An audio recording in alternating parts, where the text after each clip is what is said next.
getting ready for Monday, and lately my daughter has been wearing a lot more saris, so I wanted to do a quick tutorial to show you guys how easy it is to do. It seems like a lot of work because there is a lot of fabric, but there's not that many steps that you need to do to put it together, and it looks perfect in the end. And to start off first, I have this generic gold blouse that I got on Amazon. Can you believe this? How beautiful this is? It's on Amazon. It's fully lined. It looks like sari material, and it's gold, so it goes with a lot of different pieces because, let's be honest, we have a lot of saris, but we don't always make the blouse piece, right? But this goes really well with any of your gold pieces that have gold accents, and they have multiple colors as well. And can't forget your petticoat also. I got this on Amazon. It's fitted. It's not like those bulky ones that you typically get at the stores, so it slims you down and it makes your sari fall so beautifully. My sari unraveled. This is how long it is.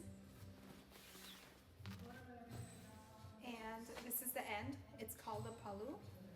And the trick is, when you're tying your sari, you want the pallu to fall long enough where it's not touching the ground, but it's not too short when you do your pleats. I like my pallu like midway, about here. Start tucking in your sari.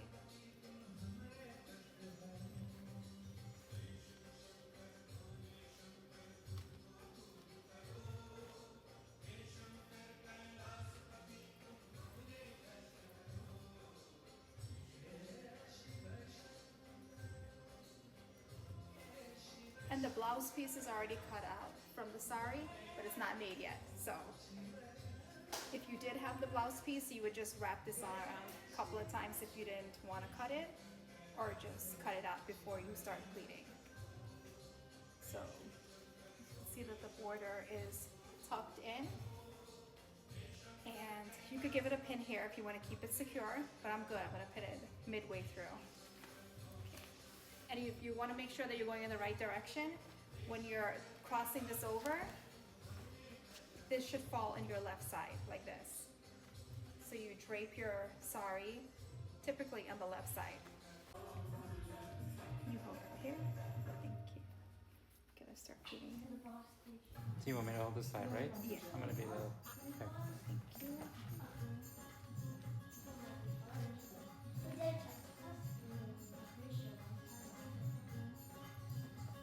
Oh yeah. Oh shit.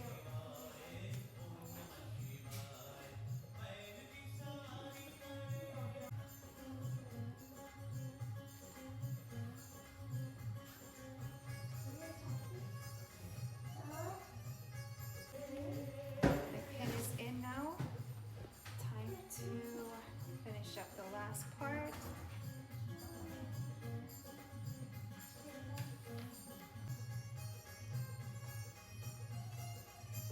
This is where I want it to sit like really flat against me.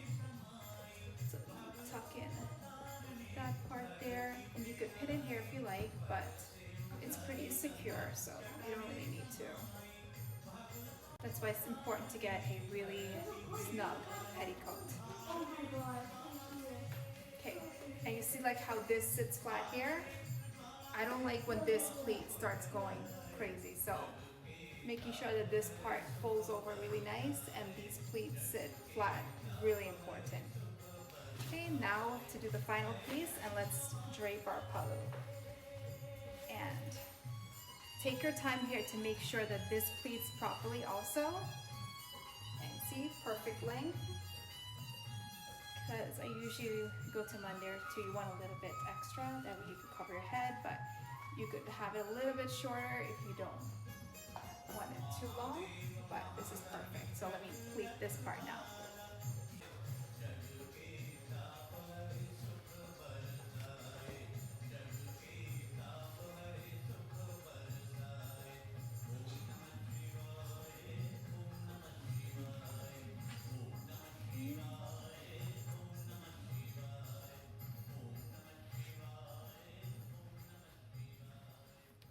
It's hard doing this on a phone camera, but I usually do it in a mirror to make sure that everything's even.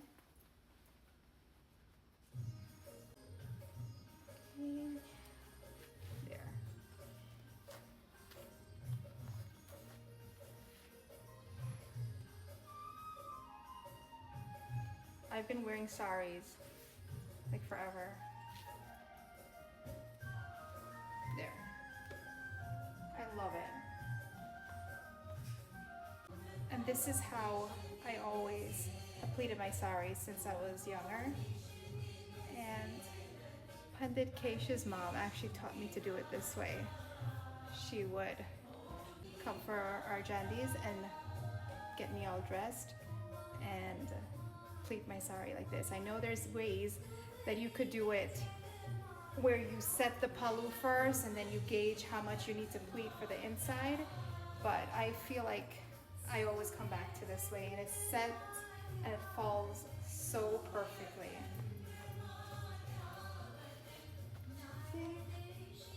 If you want, you could do like side pleats here because this part's showing, but this is fine.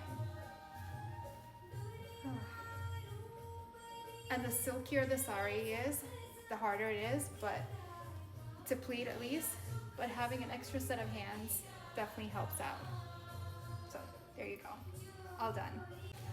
And you see how perfectly the blouse matches the sari? I'm gonna link everything below. It's a different lighting, that way you get to see colors and how it falls. If you guys want me to do an in-depth tutorial, really slow, of how to pleat it, let me know.